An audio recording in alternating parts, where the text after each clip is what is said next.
अभी टेस्ट में नया नया कैप्टन, अभी बात चल रही है कि ओडीआई में भी शायद नया कैप्टन देखने को मिले।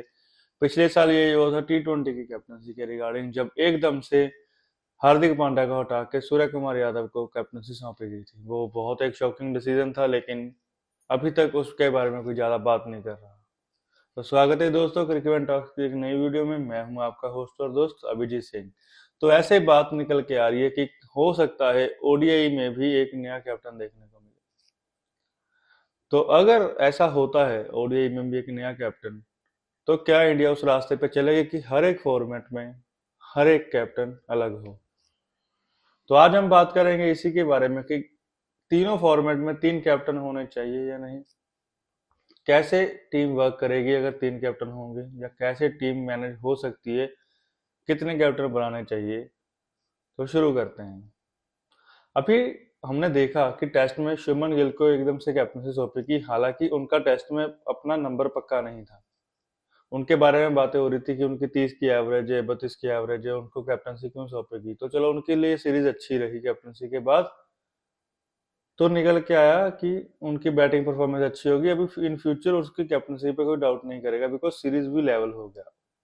हालांकि वो सीरीज सभी प्लेयर्स के कंट्रीब्यूशन के कारण लेवल हुआ, कैप्टनसी उसमें थोड़ी सी कमी थी, लेकिन फिर भी वो मतलब काउंटर हो जाता है कि भी हाँ शुभमन गिल को कैप्टनसी दी गई। इस टाइम पे ओडीआई पे कैप्टनसी रोहित शर्मा के पास है। रोहित शर्मा और विराट कोहली ने बाकी दोनों फॉर्मेट से, यानी कि T20 और टेस्ट से संन्यास ले लिया है, और इसके बाद अब वो सिर्फ ओडीआई खेलने की इच्छा रखते हैं। लेकिन गौतम गंभीर का शायद ये मानना है, बिकॉज वो क्लियरली इस बात पे आ ही नहीं रहे, और बीच में से रिपोर्ट्स आ रही हैं कि रोहित शर्मा विराट कोहली की मीटिंग भी है बीसीसीआई से।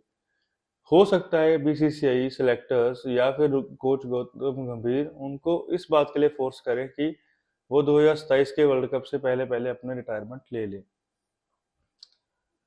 ऐसा अगर होता है तो टीम इंडिया में बहुत बड़े चेंजेस देखने को मिलेंगे, और उसके हिसाब से मुझे लगेगा कि रोहित शर्मा और विराट कोहली ने एक रॉन्ग फॉर्मेट से अपना संन्यास ले लिया और दूसरे फॉर्मेट को खेलने की इच्छा रख ली। ऐसा हो सकता था कि वो ओडीआई में रिटायरमेंट ले सकते थे और टेस्ट को कंटिन्यू कर सकते थे प्लेइंग, लेकिन फिर टेस्ट में भी उनका यही हाल होना था कि उनकी परफॉर्मेंस के बेस पे उनको अंदर बाहर करना था। एक इतने इतने बड़े प्लेयर्स को जो एक मैच विनर प्लेयर्स हैं, उनको एक ऐसा फोर्स करना, मतलब ये सिर्फ इंडिया में ही पाया जा सकता है, कहीं और नहीं पाया जा सकता। खैर अगर ऐसा होता है कि हाँ, मतलब अभी रिपोर्ट्स जो निकल के आ रही हैं कि उनको सिर्फ ऑस्ट्रेलिया का दौरा दिया गया है कि हाँ वो अपनी बैटिंग या अपनी परफॉर्मेंस दिखा सकते हैं, अगर वहां पे उनका काम नहीं कर पाए, जो कि मतलब 3 मैच की सीरीज है, तो उनके लिए शायद चेंजेस किए जाएं। तो ऐसा डिसीजन, मतलब किसी के ऊपर प्रेशर डालना जो अपनी कंट्री को इतने टाइम पे सर्व कर चुका हो, वो मतलब थोड़ा गलत है। और गौतम गंभीर के ऐसे हार्श डिसीजन कई बार टीम के विरुद्ध भी जा सकते हैं। अभी जो रिपोर्ट्स निकल के आ रही है कि ऋषभ पंत को मतलब सिलेक्टर्स सोच रहे हैं कि ओडीआई का कैप्टन बनाया जाए। अभी मेरे अकॉर्डिंग ऋषभ पंत को कैप्टन बनाना मतलब वो एक बेवकूफी वाली बात होगी। ऋषभ पंत अभी ओडीआई टीम में अपनी जगह पक्की नहीं कर पाए। हम अगर देखें तो उनकी जगह केएल राहुल विकेट कीपिंग कर रहे हैं। तो अगर वो कैप्टन बनेंगे, वो तो टीम में आएंगे तो किसी एक प्लेयर की जगह खाएंगे। किस प्लेयर की जगह खाएंगे वो हमको पता नहीं। अभी जो ओडीआई का सेटअप चल रहा है उसमें है शुभमन गिल और रोहित शर्मा ओपनिंग करते हैं, विराट कोहली नंबर 3 पे हैं, और नंबर 4 पे श्रेयस अय्यर, और नंबर 5 पे केएल राहुल।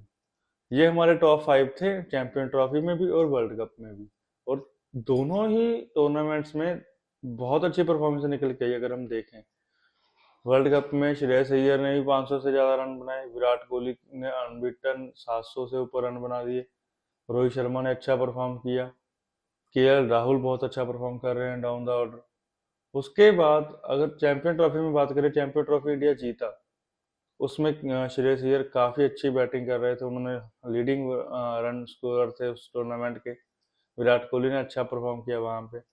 तो ओडीआई का बैटिंग ऑर्डर हमारे पास फिक्स है। अगर हम वहां पे ऋषभ पंत को सेट करते हैं तो वो किसकी जगह लेंगे।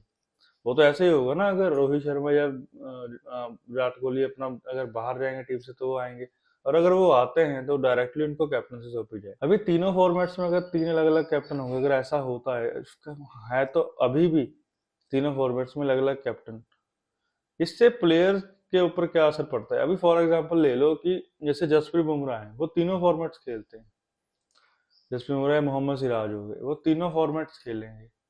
वो टेस्ट भी खेलेंगे, ओडीआई भी खेलेंगे और अपना T20 भी हो सकता है मोहम्मद सिराज खेलें। अभी उसके कारण क्या पड़ेगा कि वो तीन एक अलग अलग माइंडसेट के अंडर खेल रहे होंगे कि हाँ, उस कैप्टन का माइंडसेट ये है, उस कैप्टन का माइंडसेट ये है, उस तीसरे कैप्टन का माइंडसेट अलग होगा। अभी कुछ सीरीज ऐसी भी रहती हैं जहाँ पे मतलब पहले टेस्ट मैच हो, फिर T20 फिर वनडे हो, मतलब लंबा टूर्नामेंट, लंबा दौरा रहता है किसी टीम का, जहाँ इंडिया में या इंडिया बाहर जाके खेलता है, उस दौरान ये इस चीज का बहुत असर पड़ता है। अगर ऐसा ही है तो अगर मतलब हर फॉर्मेट में अलग अलग कैप्टन होना चाहिए, तो हर फॉर्मेट में फिर अलग अलग कोच भी होना चाहिए। कोच हम क्यों रखते हैं? कोच हम एक इसलिए रखते हैं ना, बिकॉज टीम एक साथ बंधी रहे, एक माइंडसेट के अंदर रहे कि हाँ, कोच का इस चीज को लेके ये मतलब अप्रोच है कि हाँ, अगर खेलना है तो ऐसे खेलना पड़ेगा। हो अभी अगर ऐसा ही है तो आशीष नेहरा को T20 का कैप्टन बना सकते हैं, लेकिन वो तो कहेगा कि भाई हाँ, मुझे तो ये वाला प्लेयर चाहिए ही चाहिए। अगर वो वाला प्लेयर चाहिए, अगर दूसरे सेटअप में वो फिट नहीं बैठ रहा होगा, तो हम कितने प्लेयर्स को मैनेज करेंगे? एक टाइम पे 45 प्लेयर्स तो देश में अवेलेबल नहीं हो सकते ना, कि 15 T20 में हो, 15 टेस्ट में भी हो और 15 ओडीआई में हो, सारी टीमें अलग अलग हो। नहीं, प्लेयर का ओवरलैप्स तो चलता रहता है। अभी सिर्फ मैंने तो दो नाम लिए, इसके अलावा अगर मैं बोलूँ शुभमन गिल टेस्ट भी खेलते हैं, ओडीआई भी खेलते हैं।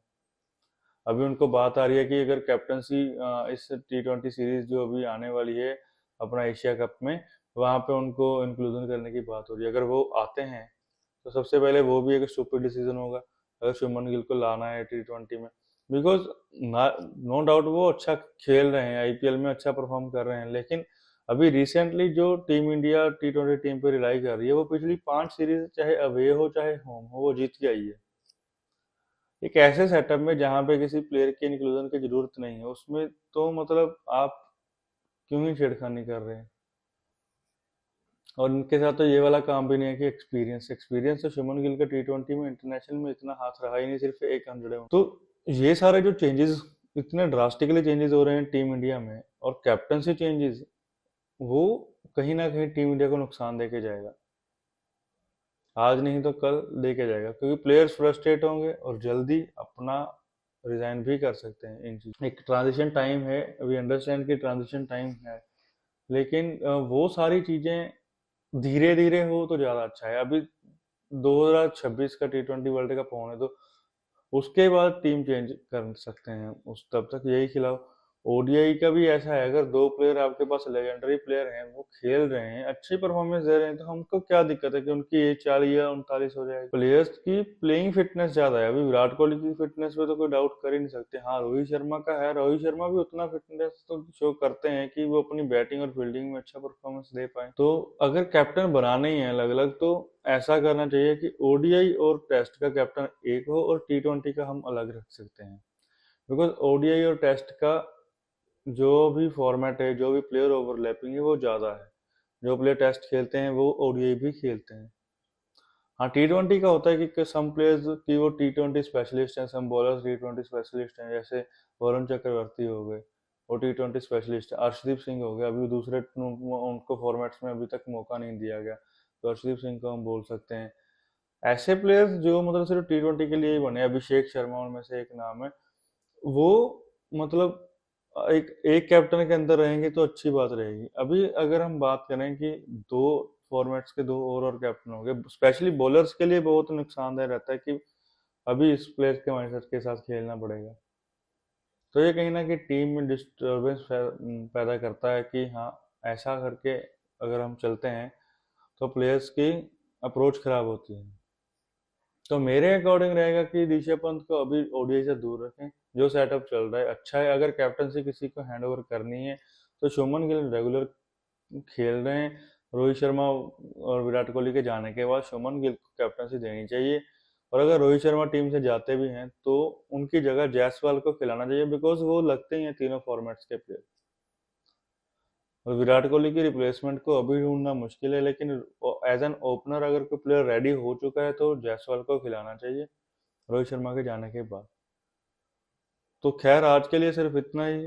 मिलते हैं फिर एक नई वीडियो के साथ। तब तक के लिए अपना ध्यान रखें, चैनल को सब्सक्राइब करें, हमारी वीडियोस को लाइक करें और इसके आगे हम किस टॉपिक पे ज़्यादा आपको बात करके बताएं, कि किसके बारे में रिसर्च करके बताएं, वो अपना कमेंट सेक्शन में कमेंट छोड़ के जाएं, ताकि आने वाली वीडियोस में आपको जो आप चाहते हो वो वाला कंटेंट मिले। अपना ख्याल रखें और फिर मिलेंगे जल्दी ही, तब तक के लिए बाय बाय।